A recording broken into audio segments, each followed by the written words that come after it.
Fisheries വകുപ്പ് മന്ത്രി V Abdul Gafoor ലത്തീൻ സഭ ആസ്ഥാനത്ത്. ഫിഷറീസ് വകുപ്പ് കോൺഗ്രസ് ഏറ്റെടുക്കണമെന്ന് നേരത്തെ സഭ ആവശ്യപ്പെട്ടിരുന്നു.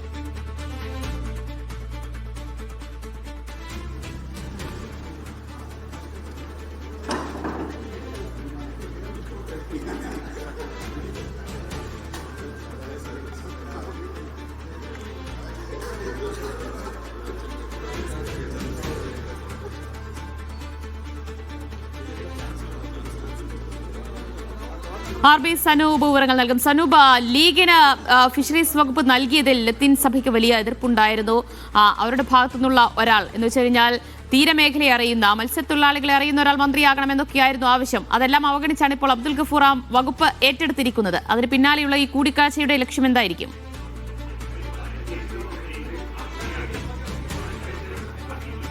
ദിവ്യ, തുടക്കത്തിൽ എം വിൻസെന്റിനെ മന്ത്രിയാക്കണമെന്നതായിരുന്നു ലത്തീൻ സഭയുടെ ആവശ്യം. പക്ഷേ അതിന് കോൺഗ്രസ് വഴങ്ങിയില്ല. തുടർന്നാണ് ഈ മന്ത്രിമാരുടെ സത്യപ്രതിജ്ഞാ ചടങ്ങിൽ നിന്ന് ലത്തീൻ സഭ വിട്ടുനിൽക്കുകയും ചെയ്തത്. അന്ന് സത്യപ്രതിജ്ഞയ്ക്ക് തൊട്ടു മുമ്പ് തന്നെ, അത് കഴിഞ്ഞ ഉടൻ തന്നെ മുഖ്യമന്ത്രി വി ഡി സതീശൻ ലത്തീൻ സഭ ആസ്ഥാനത്തെത്തി പിതാവ് തോമസ് ജെ നെറ്റോയെ സന്ദർശിക്കുകയും ചെയ്തിരുന്നു.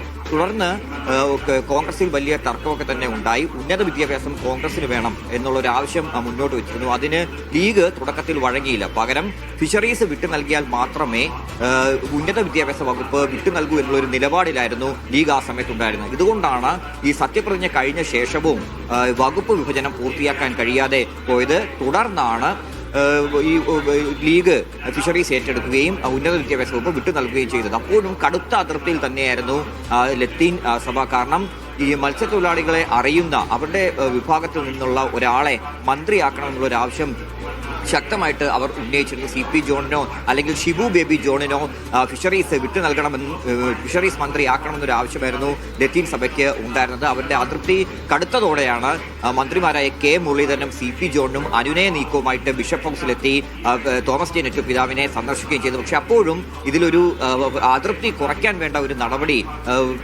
ലത്തീൻ സഭ എടുത്തതുമില്ല. തുടർന്ന് ഇപ്പോൾ ഫിഷറീസ് മന്ത്രിയായ വി അബ്ദുൽ ഗഫൂർ തന്നെ നേരിട്ടെത്തി തോമസ് ജെ നെറ്റോയുമായിട്ട് ചർച്ച നടത്തുകയാണ്.